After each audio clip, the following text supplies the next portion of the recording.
Hey guys, I'm Eric. And I'm Adrian. And this is Retro Gaming Nerds. In today's episode, Adrian's going to be playing 5200 version of Defender. Yay.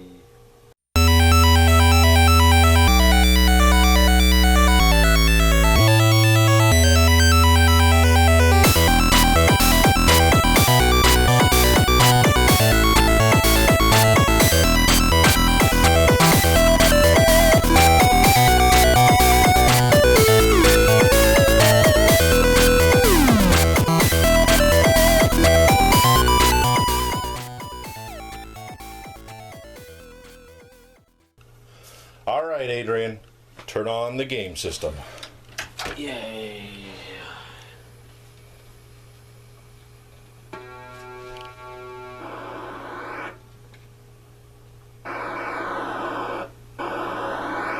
So yeah, on both sides is the two buttons, and they all basically do the same thing. You just kill that person. I know.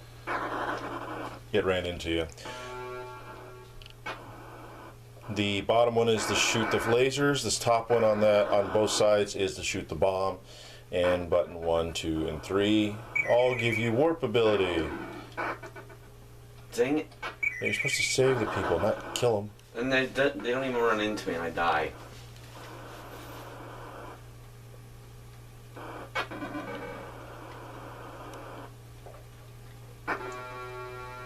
Okay, for attacking wave 1 complete.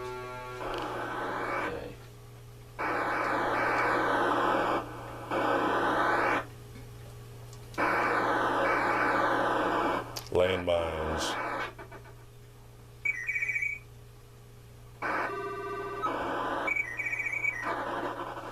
You got shot again. No, that time I blew something up and the sharks hit me. Yeah, well, one more round. Yay! Hit the start button.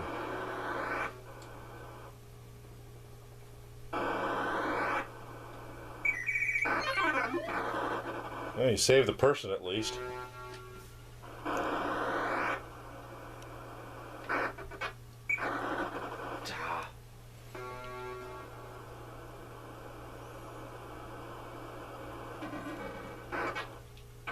Yeah, I think this is going to be a really short episode, Adrian. What do you think? Oh yeah, it's already short enough. I'm done. Yep. I think it's my turn. Now it's my turn.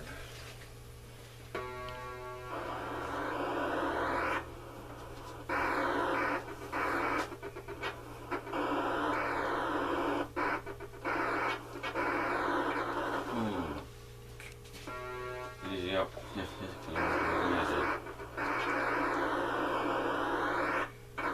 What the hell? Suicide. I warped and didn't intend to warp. Then he warped onto an enemy, I guess.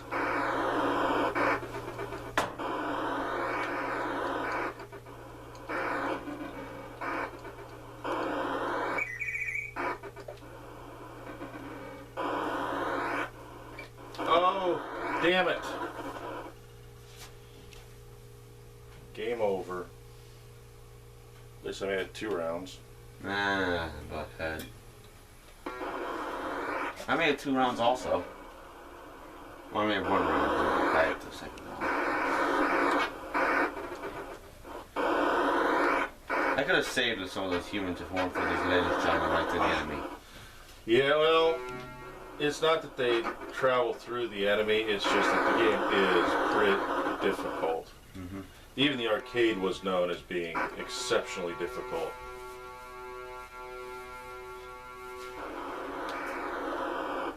Why would I never like playing this game when I was younger?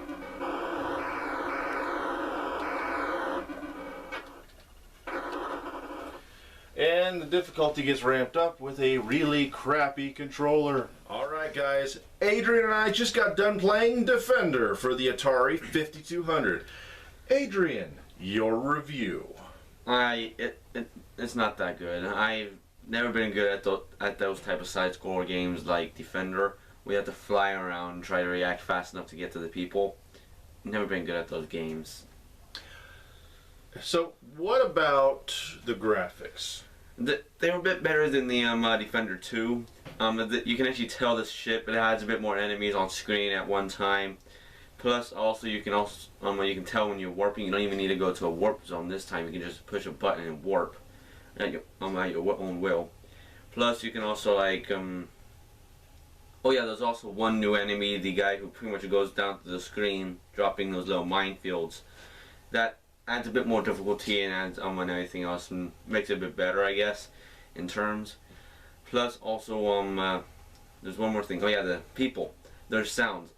It doesn't sound like screaming, but I guess you could consider it that they're pushing like a button on their clothing or something, warning the spaceship that they're being taken and everything.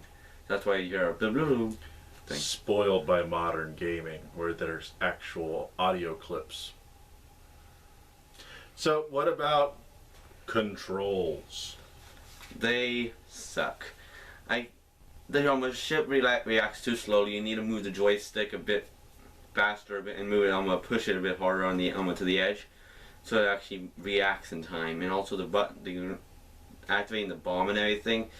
On the Defender 2 is just one side activates one thing, the other side activates the other thing.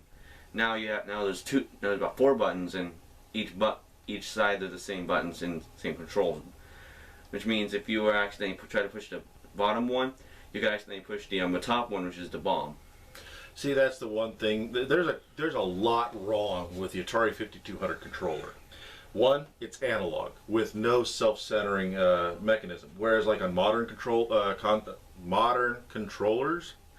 with analog joysticks, they have a self-centering mechanism where if you push the stick to the left or the right and let go, it pops right back to the center. Whereas the 5200, it relied on that rubber base that goes around the joystick to push it back into position.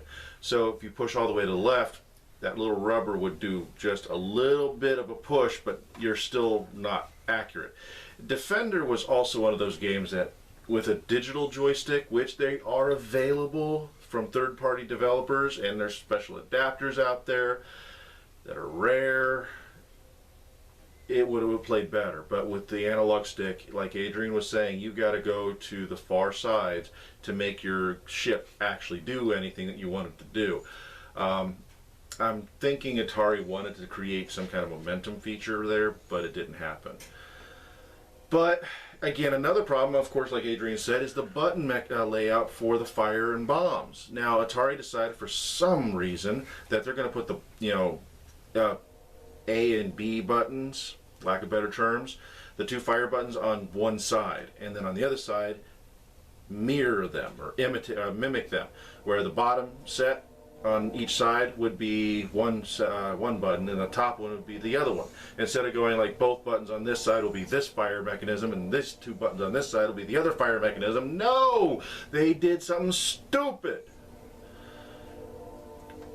Well, they learned their mistake with the Pro Line joysticks for the Atari 7800. So anyway, it did make the gameplay a little bit more difficult, and not in the way that you want it to be more difficult, where, like the challenge is in the gameplay. No, the challenge was in the controls, and you never want challenge in the controls. So, with that, guys, it was an interesting game, but it wasn't great. So next week, however, we're going to be playing another classic, but on a new console. Well, not new, because I've had it for a while, but new for the show, the TurboGrafx 16 Galaga 88. Which I like and suck at, and also the TurboGrafx. I think I've only played that on like every once in a while. I don't think I've ever played it that much. We've been showing the cartridges for the Atari games that we've been playing, but check this out. For all you new school kids out there, that is not a credit card, it's not a debit card. That is a Hue card, which is the actual cartridge, if you will, for the TurboGrafx 16. Which, sadly, I wish all modern consoles had this type of thing. That looks kind of cool. It looks cool, but they have a lot of limitations, and I will explain that to you in another time. So, with that, guys, we're playing more games on classic consoles. We are Retro Gaming Nerds.